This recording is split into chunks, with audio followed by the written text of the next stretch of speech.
आज का share analysis जो है वो दीपक फर्टिलाइजर्स का है। चलिए इसका सबसे पहले हम लोग रिजल्ट देख लेते हैं कि दिसंबर क्वार्टर में इसका रिजल्ट कैसा आया और मार्केट को इसने सरप्राइज कैसे किया। तो अगर हम लोग देखें तो इसका रिजल्ट फर्स्ट फेब 24 को आ गया था। अर्निंग्स के केस में और रेवेन्यू के केस में दोनों में इसने मार्केट को नेगेटिवली सरप्राइज किया है। अर्निंग्स की अगर बात करें तो इसने 21.01% से नेगेटिव सरप्राइज किया मार्केट को। और रेवेन्यू की बात करें तो इसने 9.12% नेगेटिव से ही सरप्राइज किया। यानी कि सिर्फ ये क्वार्टरली रिजल्ट देख के ही ये बताया जा सकता है कि जब से इसका रिजल्ट आया होगा तब से ये फॉल हुआ होगा। तो अगर हम लोग यहाँ पे देखें ध्यान से तो इसका रिजल्ट जब से आया तब से ये क्या हुआ, ये फॉल हो रहा है। और अभी थोड़ा सा ये क्या कर रहा है, ये आ, आ, अपने प्राइस को अप करने की कोशिश कर रहा है। एक बार हम लोग इसका न्यूज़ भी देख लेते हैं, फिर आगे चल के हम लोग इसका सारा एनालिसिस करते हैं। तो India's Deepak fertiliser up most in year on LNG supply deal. कोई सप्लाई डील हुआ है, एलएनजी सप्लाई डील हुआ है। तो इसमें ये बताया जा रहा है कि अप हो सकता है। दीपक फर्टिलाइज़र साइंस 15 ईयर, ठीक है, वही सेम बताया जा रहा है। इक्विनोर साइंस 15, ठीक है, सेम एलएनजी डील का ही सप्लाई का बारे में यहाँ पे बताया जा रहा है। और इस एनालिसिस में हम लोग देखेंगे कि क्या अभी यहाँ पे कुछ बाइंग अपॉर्चुनिटी बन रही है क्या, या फिर जिन्होंने इसको बाई करके रखा है उनको होल्ड करके चलना चाहिए, या फिर सेल करके यहाँ पे निकल जाना चाहिए, वो सब हम डिस्कस करेंगे। हमारा डिस्कशन का सिर्फ 3 ही पैरामीटर है। सबसे पहले टेक्निकल देखते हैं, फिर फंडामेंटल में जाएँगे और उसके बाद एफआईआई, डीआई डेटा क्या कह रही है वो भी जानेंगे। और यहाँ पे एक फोरकास्ट भी किया गया है। 2 एनालिस्ट ने ये भी बताया है कि इसका प्राइस कहाँ तक जा सकता है, मीन्स टारगेट प्राइस दिया है। वो भी हम लोग लास्ट वीडियो के लास्ट में मैं आपको चलते-चलते वो भी आपको शो कर दूँगा, आपको यहाँ पे मैं बता दूँगा। तो यहाँ पे हम लोग सबसे पहले चलते हैं मंथली टाइम फ्रेम पे और वहाँ से एनालिसिस करते हैं। बट एनालिसिस करने से पहले आपसे मेरी एक रिक्वेस्ट है, इस चैनल का अगर कंटेंट आपको पसंद आ रहा है, आपको कुछ वैल्यू ऐड कर रहा है, तो प्लीज़ इस चैनल को आप सब्सक्राइब करिए, लाइक करिए और उन सभी के साथ इसको शेयर करिए जिसको शेयर मार्केट सीखने की इच्छा है, यहाँ से कुछ अर्निंग करने की इच्छा है और लॉन्ग टर्म में यहाँ पे उनको रहना है। तो इसलिए आप जो है उन सभी को इस वीडियो को शेयर करिए। एक चीज़ और, अगर मैं यहाँ पे अपने मन से यहाँ पे शेयर एनालिसिस कर रहा हूँ, यहाँ पे आप लोगों को बता रहा हूँ, ये वन वे कम्युनिकेशन हो रहा है। तो मेरा रिक्वेस्ट है कि कमेंट में आप मुझसे क्वेश्चन पूछ सकते हैं। आपको किस किस पर्पज़ में आपको वीडियो चाहिए? आपको शेयर मार्केट में क्या नहीं समझ आ रहा है? आपको शेयर मार्केट में क्या सीखने की इच्छा हो रही है?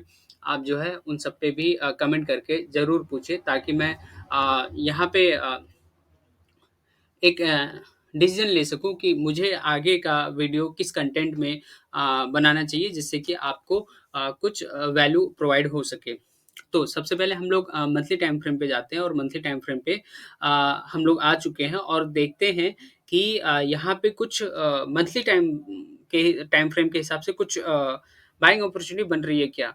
तो यहाँ पे मंथली टाइम फ्रेम पे आते ही तुरंत ही मुझे एक यहाँ पे पैटर्न दिख गया और वो पैटर्न को अभी मंथली टाइम फ्रेम पे ये रिटेस्ट करने को भी आया है। यानी अगर मैं यहाँ पे कहूँ कि 2-2 पैटर्न मुझे यहाँ पे दिख रहे हैं, तो वो भी गलत नहीं होगा। चलिए मैं आपको वो बताता हूँ कि वो पैटर्न कौन-कौन से मुझे दिखे हैं।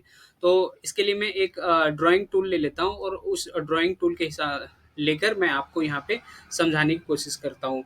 तो अगर आप यहाँ पे देखें तो एक कप विद हैंडल 2017 अक्टूबर 2017 से यहाँ पे फॉर्म हो रहा है। और मैं आपको वो कप विद हैंडल यहाँ पे शो करता हूँ, आपको यहाँ पे बताने की कोशिश यहाँ पे करता हूँ।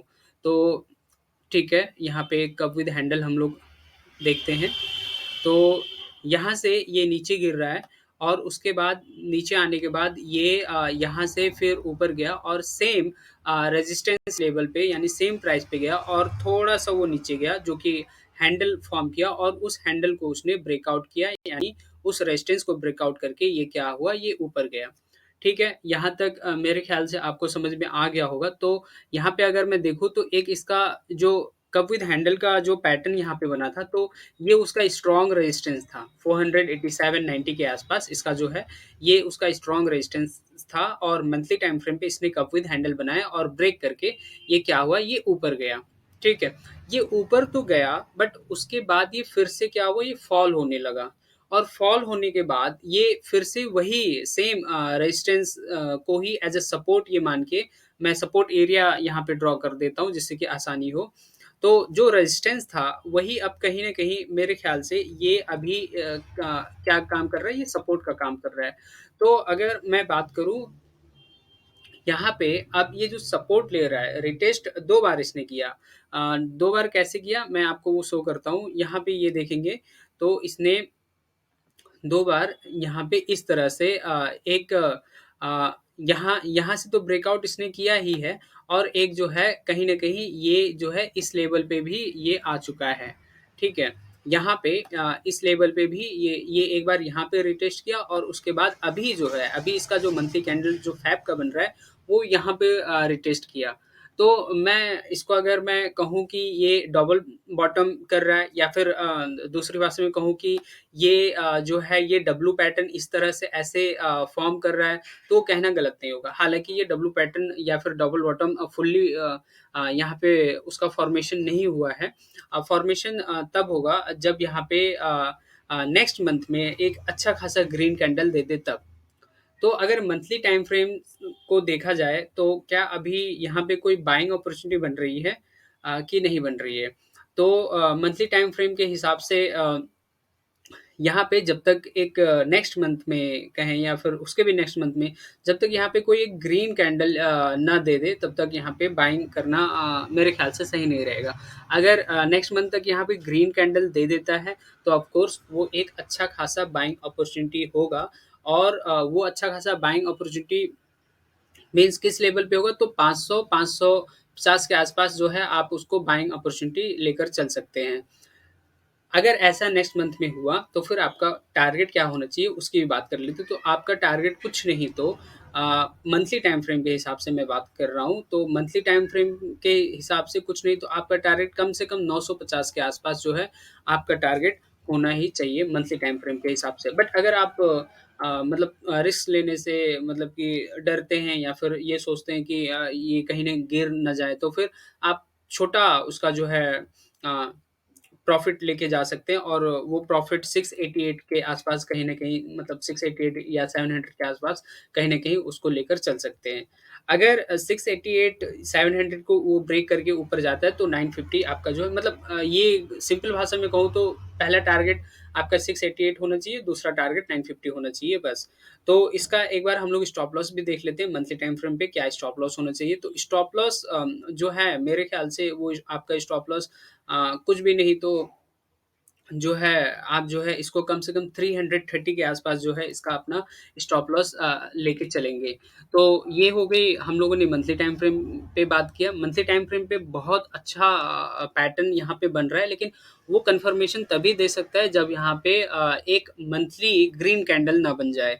अगर मंथली ग्रीन कैंडल नहीं बन रहा है तो फिर वहाँ पे कोई भी ट्रेड अपॉर्चुनिटी अपने को तो नहीं दिख रही है। जिन्होंने भी इसको होल्ड करके बैठा है तो फिर मेरे ख्याल से 330 का आप स्टॉप लॉस लगा के चलिए और अगर उसके नीचे जाता है तो फिर हो सकता है वो फर्दर फॉल करे। तो ये सब ध्यान रखिए। अब हम लोग चले आते हैं वीकली टाइम फ्रेम पे और देखते हैं कि वीकली टाइम फ्रेम पे यहाँ अपने को क्या शो कर रहा है। तो वीकली टाइम फ्रेम पे भी कहीं न कहीं ये यहाँ पे सपोर्ट यहाँ पे बनाया है और वीकली टाइम फ्रेम पे अगर ये जो है यहाँ पे पहले मैं इसका ड्राइंग एक बार मैं ठीक है डिलीट कर देता हूँ ताकि देखने में आसानी हो।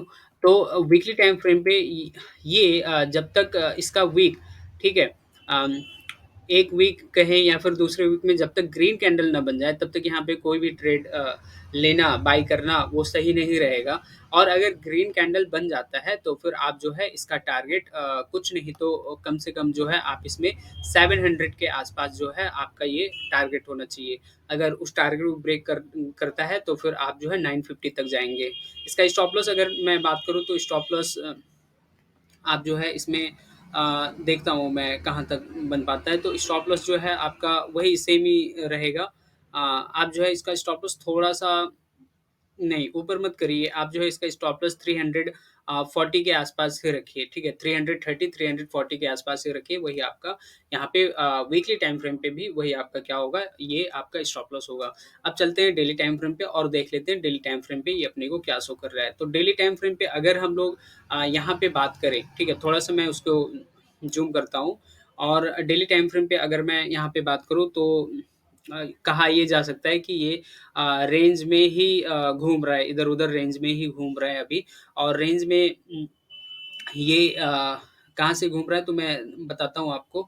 और अभी जो है ये एक स्ट्रॉन्ग सपोर्ट में भी ये ट्रेड कर रहा है।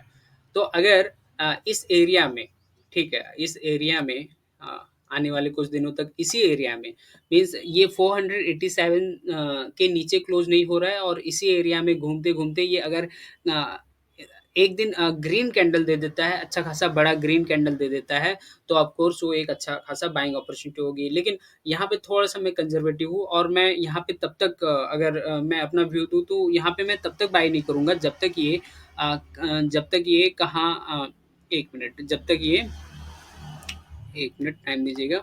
यहाँ पे मैं देखता हूँ, ये जब तक अपने को यहाँ पे देखिए, यहाँ पे इसने एक रिजेक्शन कैंडल दिया था जो कि बुलिश होने वाला था। ये 546 है ना? ठीक है। ये जब तक 546 के ऊपर ग्रीन क्लोज़ नहीं करेगा, जब तक 546 के ऊपर ग्रीन क्लोज़ नहीं करेगा, तब तक डेली टाइम फ्रेम पे मैं यहाँ पे बाय नहीं करने वाला। और अगर ये 546 के ऊपर क्लोज़ कर दिया, ग्रीन कैंडल दे दिया, तो फिर ऑफ कोर्स आपका जो यहाँ पे फिर उसका टारगेट होना चाहिए वो 600 के आसपास आप उसका टारगेट डेली टाइम फ्रेम पे लेके चल सकते हैं। तो डेली टाइम फ्रेम पे आपको मैंने टारगेट बता दिया 600 का लेके चलिए। स्टॉप लॉस भी एक बार मैं बता देता हूँ कि स्टॉप लॉस इसका आपका कितना होना चाहिए। तो इसको स्टॉप लॉस देखते हैं कि कितना होना चाहिए यहाँ पे। तो स्टॉप लॉस जो है आप इसमें कम से कम आपका स्टॉप लॉस 450 रखिए, 450 470 रखिए, 470 रखिए। वो आपका क्या होगा, वो आपका डेली टाइम फ्रेम पे स्टॉप लॉस होगा। तो वेरिएशंस है, ऑफ कोर्स वेरिएशन है। मंथली टाइम फ्रेम पे कुछ और टारगेट और स्टॉप लॉस आ रहा है, वीकली टाइम फ्रेम पे ऑलमोस्ट मंथली के हिसाब से ही आ रहा है, लेकिन डेली टाइम फ्रेम पे थोड़ा-सा ज़्यादा चेंज हो गया है टारगेट और स्टॉप लॉस। ऐसा इसलिए क्योंकि टाइम फ्रेम जैसे ही छोटा होता जाता है, वहाँ पे अपना टारगेट और स्टॉप लॉस भी कुछ चेंजेस होते हैं, छोटे ही रखने पड़ते हैं क्योंकि वो फर्दर फॉल या फिर फ्लक्चुएशंस दिखा सकते हैं, कहने का मतलब ये है। तो हमने टेक्निकल में मंथली, वीकली और डेली टाइम फ्रेम देख लिया है।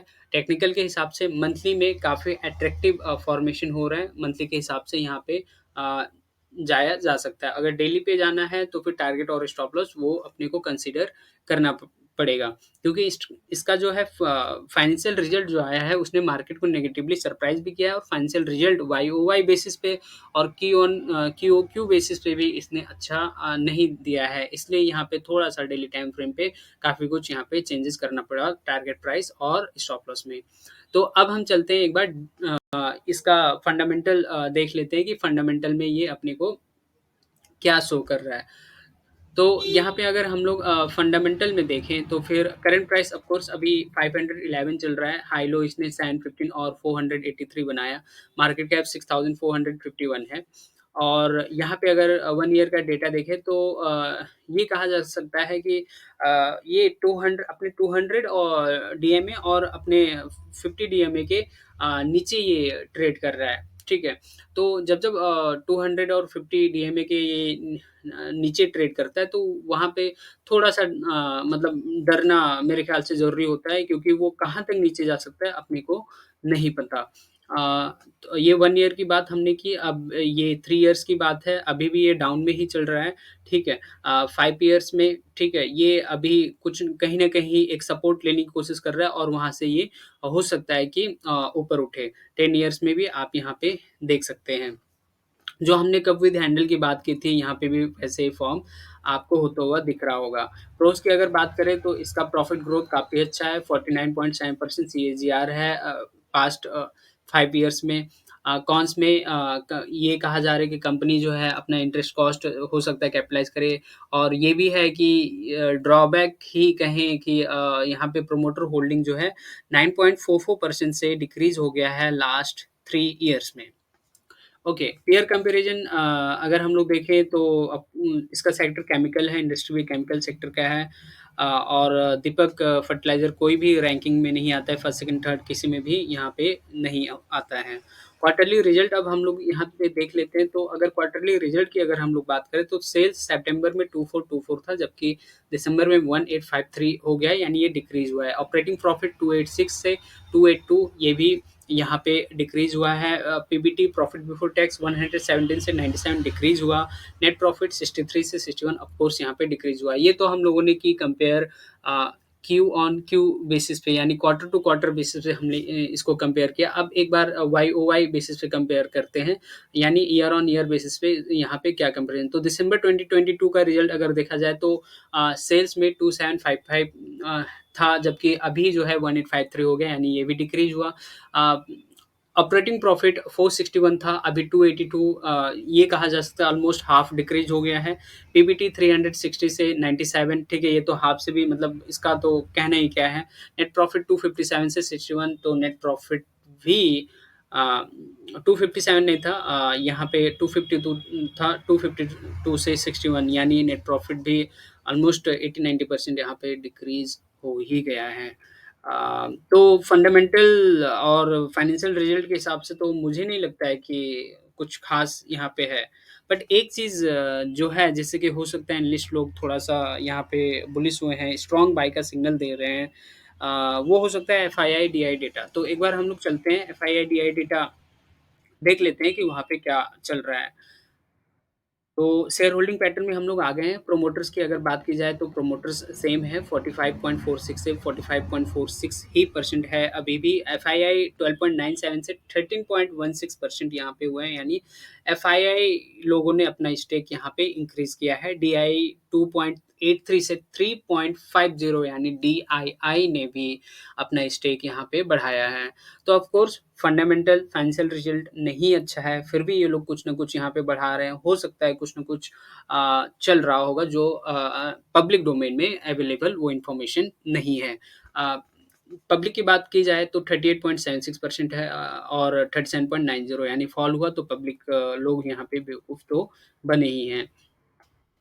तो ये था कंप्लीट एनालिसिस दीपक फर्टिलाइज़र के बारे में। अगर सिर्फ़ टेक्निकल की बात की जाए तो मंथली और वीकली टाइम फ्रेम पे काफ़ी अच्छा खासा यहाँ पे अपने को सिग्नल दे रहा है, बाय सिग्नल दे रहा है। फंडामेंटल फाइनेंशियल रिजल्ट के हिसाब से उतना एज़ सच कुछ अच्छा नहीं है, बट एक जो एडिशनल कन्फर्मेशन अपने को देता है वो है एफआईआई और डीआईआई डेटा, जो कि दोनों लोग यहाँ पे अपना स्टेक इंक्रीज़ करके यहाँ बैठे हुए हैं। तो ऑफ कोर्स ये हो सकता है कि बाय ऑन एवरी डिप वाला यहाँ पे कंडीशन अप्लाई हो रहा होगा एफआईआई और डीआईआई के केस में। तो उस हिसाब से आपको यहाँ पे अपना डिसीजन लेना है। हाँ, मैंने बात की थी फोरकास्ट का, तो 2 एनालिस्ट ने अपना यहाँ पे फोरकास्ट किया है, मैं आपको वो यहाँ पे शो कर देता हूँ। तो यहाँ पे अगर पढ़ें तो the 2 analyst offering 1 year price forecast for Deepak fertiliser have a max estimate of 705 and a minimum estimate of 669। ठीक है, तो वही है कि ये लोग अपना जो है अपसाइड मूव दिखा रहे हैं, कम से कम 30-40% के हिसाब से ये लोग अपना अपसाइड मूव दिखा रहे हैं। और अगर हम लोग बात करें तो यहाँ पे इनका जो पैरामीटर शो कर रहा है वो है स्ट्रॉन्ग बाई पे। 2 एनालिस्ट यहाँ पे स्ट्रॉन्ग बाई कर रहे हैं, स्ट्रॉन्ग बुलिश है वो लोग इस शेयर में। तो ठीक है, आप जो है अपना डिसीज़न लीजिएगा, सोच-कर समझ-कर यहाँ पे डिसीज़न आपको यहाँ पे लेना है। इन्वेस्ट करना है, ट्रेड करना है, क्या करना है कि नहीं करना है। लास्ट मैं कोई सेबी एडवाइज़र नहीं हूँ, यहाँ पे आपका मेहनत का कमाया हुआ पैसा आपको यहाँ पे सोच-कर समझ-कर यहाँ पे लगाना है। किसी के टिप्स पे नहीं जाना है, मेरे भी टिप्स पे मत जाइए, किसी और के भी टिप्स पे मत जाइए, किसी के रिकमेंडेशन पे मत जाइए। शेयर मार्केट है, कुछ भी हो सकता है। और अपने पोर्टफोलियो को आप डाइवर्सिफ़ाई करते रहिए, रिस्क को मैनेज करते रहिए, ठीक है? इसी से ही शेयर मार्केट पे टिका जा सकता है। इसका कुछ अल्टीमेट यहाँ पे और कुछ जड़ी-बूटी नहीं है। अ, ध्यान रखिए, यहाँ पे शेयर मार्केट ही ऐसा है जहाँ पे फॉर्च्यून क्रिएट किया जा सकता है। लेकिन कंडीशन यही है कि वहाँ पे आप अपने साइकोलॉजी, अपने माइंडसेट को कितना स्ट्रॉन्ग कर पा रहे हैं, कितना नॉलेज आप इसमें अप्लाई कर पा रहे हैं और कितना आप इसको टाइम दे पा रहे हैं। तो होप सो आपको वीडियो पसंद आया होगा। वीडियो पसंद आया तो चैनल को सब्सक्राइब करिए, वीडियो लाइक करिए, उन सभी के साथ शेयर करिए जिनको इसकी असल में ज़रूरत है। और अगर आपको लगता है कि मतलब ये वीडियो बनाकर मैं कुछ जेन्युइन आपके लाइफ में कुछ वैल्यू ऐड कर पा रहा हूँ, तो आप जो है इस वीडियो के माध्यम से औरों को भी हेल्प ज़रूर करिए। ठीक है? सिर्फ़ अपने तक आप इस वीडियो को सीमित मत रखिएगा, ये मेरी रिक्वेस्ट है। आपने इतना टाइम दिया, उसके लिए थैंक यू वेरी मच।